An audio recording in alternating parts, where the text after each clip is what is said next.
Barcelona থেকে এইমাত্র বাসে করে আমি আসলাম আন্দোরায়। 3 ঘন্টার মতো সময় লাগছে। আন্দোরা অ্যাকচুয়ালি ফ্রান্স আর স্পেনের মাঝখানে একটা ছোট্ট একটা দেশ। তো এখানে ফ্রান্স থেকেও আসা যায়, আর স্পেন থেকে আসতে হলে বার্সেলোনা থেকে বাসে আসতে হবে।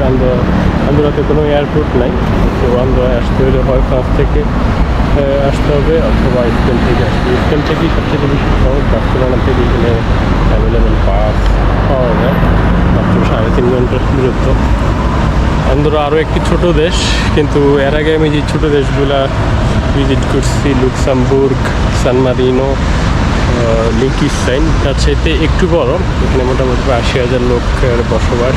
আয়তন মোটামুটি তার চাইতে একটু বড়, এবং ওই বাকি দেশগুলোতে ঢোকার সময় কোথাও কোনো বর্ডার ছিল না বা পাসপোর্ট কন্ট্রোল হয় নাই। বাট এখানে মোটামুটি দেখলাম যে মোটামুটি ভালো বর্ডার কন্ট্রোল আছে। পাসপোর্ট চেক করলো, চেক করার পরে আসলাম আর কি। তো 2 দিন থাকবো আন্দোরাতে।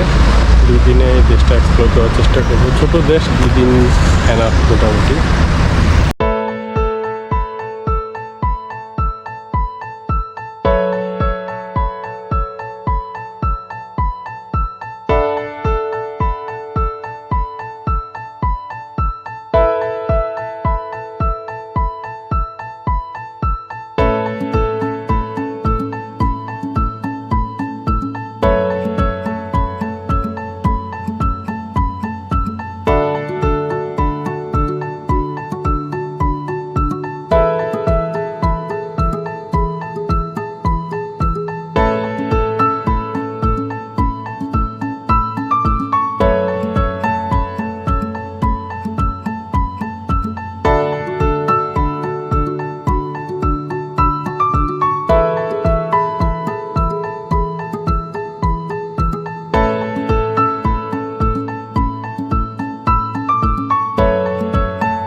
আন্দোরাতে আজকে আমার 2য় দিন।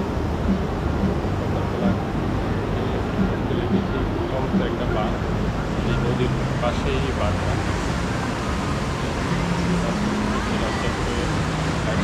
যাবো টুরিস্ট ইনফরমেশন সেন্টারে। একদিনে অ্যাকচুয়ালি কতটুকু দেখার সম্ভব এই দেশটা। তারপরে আজকে সারাদিনটা চেষ্টা করবো এক্সপ্লোর করার। চমৎকার একটা জায়গায় আছে।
Welcome.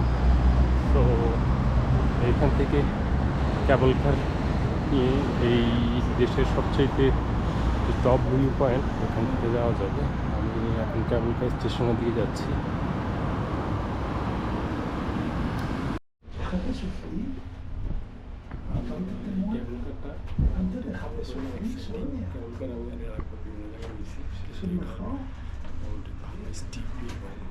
¿Cómo que no?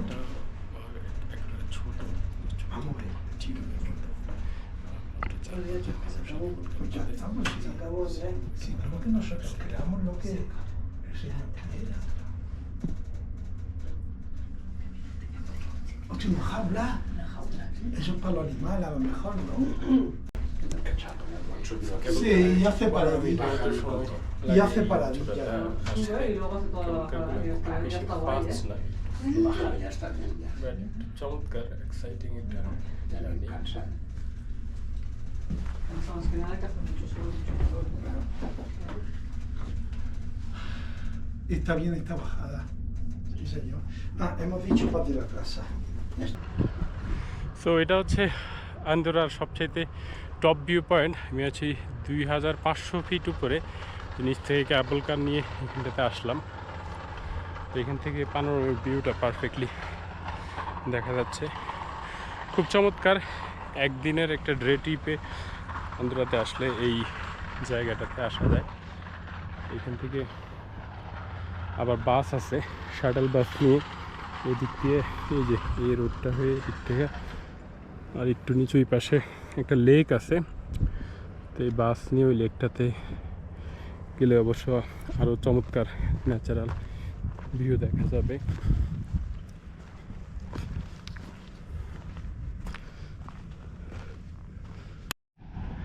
Andorra actually মূলত সামারের চাইতে উইন্টার অ্যাক্টিভিটিসের জন্য বেশি ফেমাস। লাইক এখানে যে ভ্যালিগুলো আছে, এখানে প্রচুর স্কি রিসোর্ট আছে।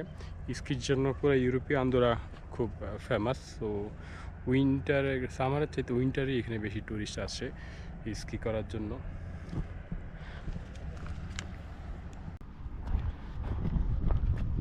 সো কেবল কার দিয়ে এখানে উপরে আসার পরে আরও দুইটা জায়গা এক্সপ্লোর করা সম্ভব। যেমন এখান থেকে নিচে ওই যে ওই জায়গায় ছোটো ছোটো দুইটা লেক আছে, এটা অ্যাকচুয়ালি পায়ে হেঁটে যাওয়া সম্ভব। আমি হাইকিং করে এখানে যাচ্ছি।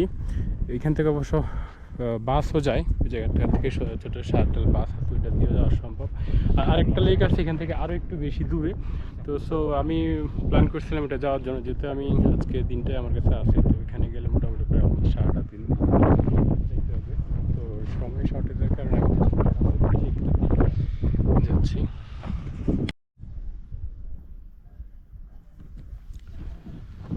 সো এই জায়গাটা অ্যাকচুয়ালি স্কি হাইকিং ছাড়া মাউন্টেন বাইকের জন্য খুব ফেমাস। কারণ সকালে যখন কেবল কার নিয়ে আসলাম, এখানে দেখলাম যে অনেকেই মাউন্টেন বাইক কেবল কারে করে নিয়ে এখানে উপরে আসতেছে, তারপর এখান থেকে পুরো জায়গাটা সাইকেলিং করতেছে। সো এটাও একটা ফেমাস অ্যাক্টিভিটিস এখানে মাউন্টেন সাইকেলিং জন্য, এবং খুব চমৎকার রোডও করা আছে মাউন্টেন সাইকেলের জন্য। Elastic hours, they expand and shrink. Memories blur faster than you think. One moment's forever, the next just a blink. In this elastic time, we sink or swim. So hold on tight to now, 'cause time will wait for you. This elastic flow, each second's precious true.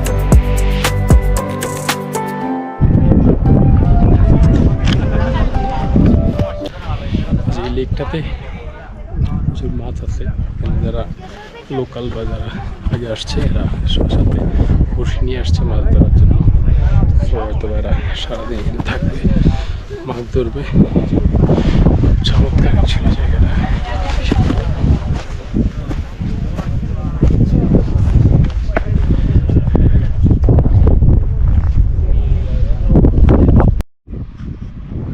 So উপরে ওই জায়গাটা থেকে কেউ hiking করে না আসতে চাইলে এই যে এরকম শাটল বাস আছে, এখানে বাস এখানে নিয়ে আসে, পরে এখান থেকে আবার নিয়ে যায়।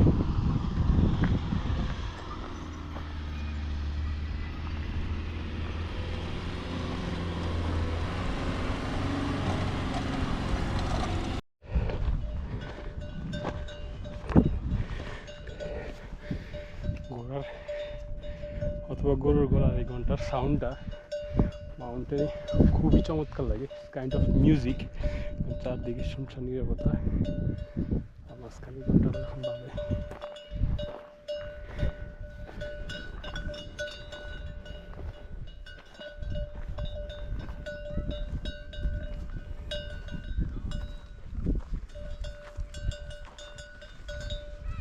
অবশ্যই সাথে প্রচুর পরিমাণে পানি এবং স্ন্যাক্স সাথে করে নিয়ে আসবেন যদি কেউ হাইকিং করেন, কারণ হচ্ছে এখানে উপরে যে একটা রেস্টুরেন্ট আছে বাট মোটামুটি একটু এক্সপেন্সিভ শহরের তুলনায়, আর সাথে খাবার না রাখতে অবশ্য হাইকিং করাটা বেশ কষ্টকর।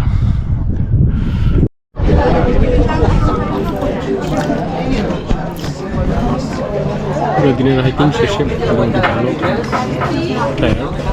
এখানে উপরে একটা রেস্টুরেন্ট আছে, এটা থেকে একটা স্টেক নিলাম, সাথে একটু গ্রিল। এখানে খাবারটা খুব চমৎকার। সো এখন পর্যন্ত খাবার সবচেয়ে মজার স্টেক আমি খাইতেছি আন্দোরার এই মাউন্টেন রেস্টুরেন্টটাতে। স্টেকটা খুবই মজা। আন্দোরাতে যারা এখন এখানে রেস্টুরেন্টটাতে লাঞ্চ করতে পারে, রিকমেন্ডেড। খুব বেশি এক্সপেন্সিভ না, তো তাদের হাইকের করে এরকম একটা স্টেক এখানে বসে খাওয়াটা খুবই মজা।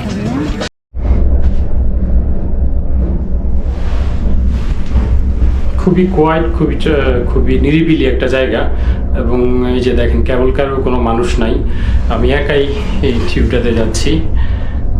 মোটামুটি পুরোটা দিন এখানে ছিলাম।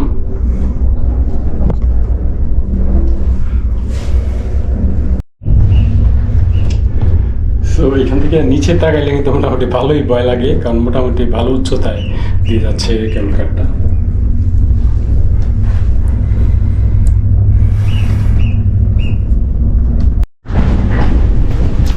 যে এখান থেকে এই জায়গাটা মোটামুটি ভালো এক্সাইটিং, যে এখন পুরো স্টিপ নিচের দিকে নামতেছে কেবল কারটা, তো ওঠার সময় জায়গাটা খুব এক্সাইটিং।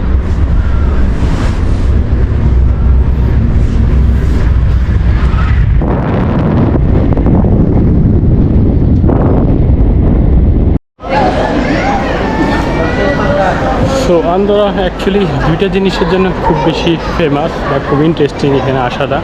একটা হচ্ছে winter ski, secondly most important হচ্ছে এখানে শপিং।